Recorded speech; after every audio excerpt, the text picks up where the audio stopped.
Watch now.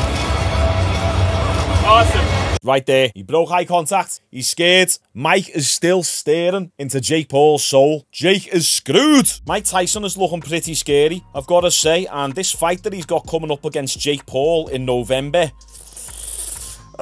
who's going to win? I don't know. Is it going to be Jake Paul? Or is it going to be Mike Tyson? Now, in all honesty, I've been leaning towards Jake Paul getting this fight done. People have hated me for it. People are saying the old Mike Tyson is going to come back and is going to obliterate Jake Paul. But I don't know. I don't think it's going to be that simple. But what we're going to do in today's video is take a look at some new training footage of Mike Tyson. And to be fair, he is looking quite scary. And Jake Paul and Mike Tyson just had a face-off, so we'll take a look at that, see if there's any psychological games getting played, who's winning the eye contact contest. So first, we're going to react to this training footage. Now, I once critiqued Mike Tyson for running on the treadmill pretty funnily. Mike has been public about his issues with sciatica in the past, and I've had sciatica in the past myself, and it's horrible. It cripples you. And we seen a video a while back of him trying to run on a treadmill, and it didn't look promising. Let's insert that clip now.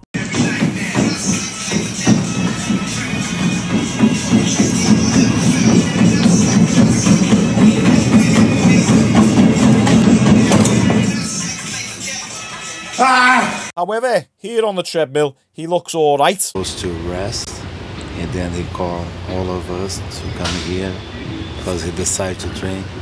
My opinion was the best. I know it's only a short little clip, and people might be like, Shaun, why are you analysing someone running on a treadmill? Because it's pretty significant. Mike Tyson's going to be 57, 58 years old by the time that this fight happens, and his physical condition matters a lot, because he's not going up against another old, retired veteran boxer. He's going up against Jake Paul, a boxer who has been fighting. And yeah, guys, I did just call Jake Paul a boxer. Whatever. You want to call him an influencer. How many more fights has Jake Paul got to have before we start actually just calling him a boxer? Or athlete, let's call him athlete at least. I'm not even a big Jake Paul fan. At the end of the day, if you did 4 years worth of boxing, boxed a bunch of influencers, boxed a bunch of retired MMA fighters, and then boxed 3 professional boxers, I mean, you could kind of call yourself a boxer. And especially with this Mike Tyson fight coming up. So what's wrong with calling him a boxer? It is what it is. Right, now we'll take a look at this training footage. Now, I have been somewhat critical of Mike Tyson's training footage in the past because he only ever shows small clips of him hitting the pads that aren't even like 1 second long. Yeah, so here's a clip right now.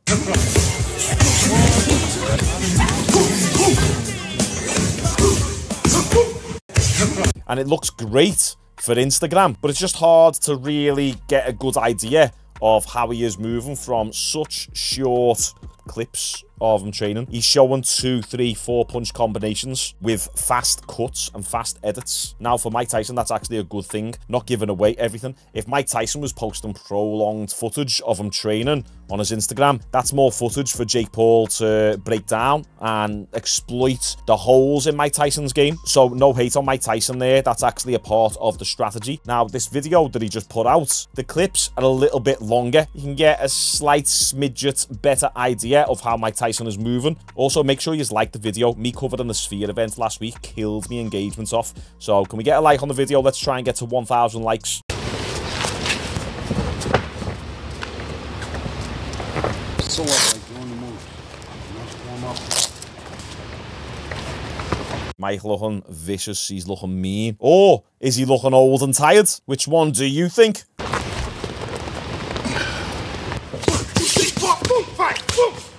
Mike, by yourself, jab. Mike, this is amazing, Mike. Roll 3. Puta que pariu! Excelente, Mike. Excelente uppercut, Mike. Excellent fight stance, Mike. Smoke that joint they go to gym. Hey, here we are. Yeah, you know? Hey, here we are. You fought against yourself and you won today. Mike smoked a joint just before training, so we'll give him a little bit of leeway in that aspect as well. The man is high whilst throwing pretty sick combinations. Now, we can see from these combinations Mike's strategy. Obviously, Jake Paul being the taller guy, the guy with the longer reach, Mike Tyson's strategy is going to be what it always has been, which is use his jab to get in range, get on the inside of Jake Paul's punches and then throw combinations on the inside. So if you watch all of these combinations, he tends to start off with a jab or a double jab to close that distance, and then he gets off a combination with a lot of body hooks, uppercuts. So if we take a look right here, there's the jab, then he goes body, body, body, and then roll, hook, and then right hand. That's actually a pretty sick combination. One more time. So it's jab, body, body, body, hook, roll underneath, hook, and then right hand. And you can even see his coach there. He's like, ooh, that's a fire combination. All Mike needs is to be able to get Jake up on the ropes in order to be able to execute that. Because the thing is with Jake Paul, he's actually been working on his footwork a lot more recently. So I don't think it's going to be as simple as being able to just catch Jake off guard and getting on the inside that easy. I think what we're going to see with regards to Jake is a more bouncy version of him. We actually seen that in the Mike Perry fight, particularly in the first few rounds. Jake was very light on his toes, and I don't think he's going to be there to be hit as much as people think he's going to be. Right, so next combination, jab, body, another body hook. I mean, nice and simple right there. It's jab to get in range, right hand, and then body hook. So it seems like Mike is going to that combination quite a bit. He's going jab to the face, then right hand to the body. They are the two punches that's allowing Mike to close the distance. The jab's going to restrict Jake Paul's vision, and then he's going to close the distance by getting his head off the center line and throwing that right hand to the body. And then from there, it's body hooks, uppercuts. In a lot of Mike's combinations, you can go and watch them on Instagram, it seems like he starts off with those two punches. Jab to the face, right hand to the body. And once again, this is just pad work. You can't take too much from this. There you go. He actually feinted the right hand to the body then. So he went jab with the left, feinted the right hand as he slipped to the left. Or he might not have even feinted that right hand, to be honest. He might have just slipped to the left there. And then throws the left hook, right hand, ducks under, creates the angle, right hand, left hook, right hand. I mean, pretty sweet. And just for context, let's take a look at the full speed of that. Once again, it looks a lot faster than it is. You can definitely tell Mike slowed down. But because his punches don't have to travel that far, because he's only punching like from here to his target there, because he's closed the distance that much, he doesn't need to punch super fast in order for the shot to land, because it's got less distance to travel. Whereas if he's out here, that punch has got a lot further to travel to catch his opponent, which means his opponent has got more reaction time. So with Mike being a little bit older, being a little bit slower than he used to be, it's a good strategy getting really close to Jake Paul. I mean, it just means that Jake's got less reaction time. Right, the next combination, we go jab, slip off to the left, and then slip and create the angle. That's nice. That goes the uppercut. I mean, simple, but yeah, throws the uppercut again. Simple, but it's that angle change. That's like vintage Mike Tyson right there. He used to do that so good. He'd create that angle and then throw the body hook and then the uppercut. So get one more time. Jabs, slips, creates the angle, and uppercut. Dead simple. But if that catches Jake is screwed. It's just being able to do that at 58 years old with someone punching back at you. And fair play to Mike Tyson. He's keeping all that sparring footage under wraps. All we're seeing are these little clips of him on the pads. That's it. Now let's discuss the face-offs. So they both had a face-off before the Dallas Cowboys game 2 days ago. Let's take a look, see how this went down. I haven't seen this yet. I don't know if that's going to be copyrighted. Let's just mute it. We've got another angle in a moment.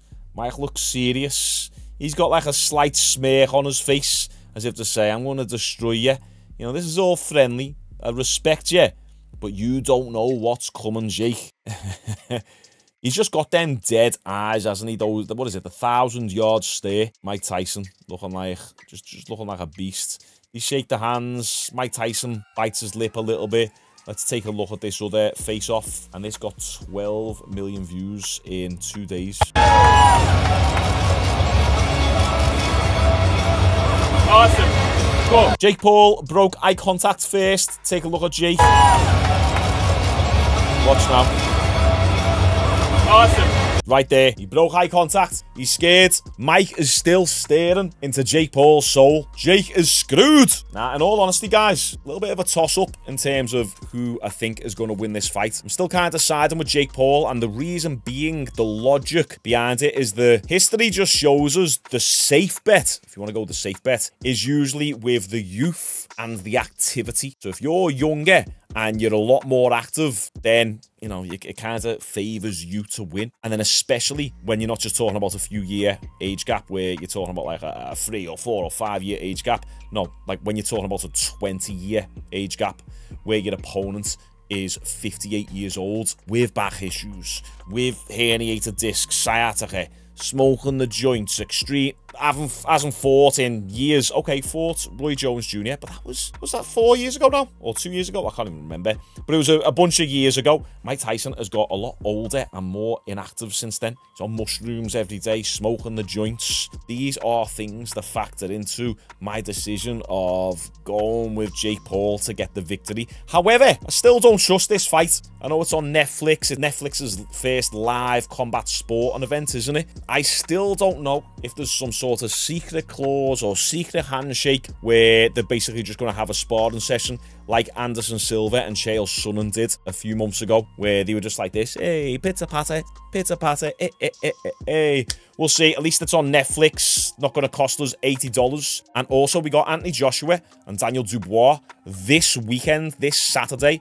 And it's in London, which means it's not going to be a super late one. So we're going to go live for it. We're going to do a little bit of build-up, maybe from tomorrow onwards. I'm also dropping a new fitness video tomorrow on my fitness channel. So you won't want to miss it. It's a really good one. And if you need help getting in fantastic shape and you want to gain some mass like I have, 15 pounds in the last 5 weeks, 7.5 kilos, then check out my app down below. We've got some lads on the app who are killing it, hitting personal bests every single week and getting boss results. So if you want to get in shape, I'd love to see you on the app. It's £1 a day, so it's not going to break the bank, and you've got me as your personal coach pretty much. So yeah, there you go. Check out those links in the description, like this video, and I'll see you tomorrow.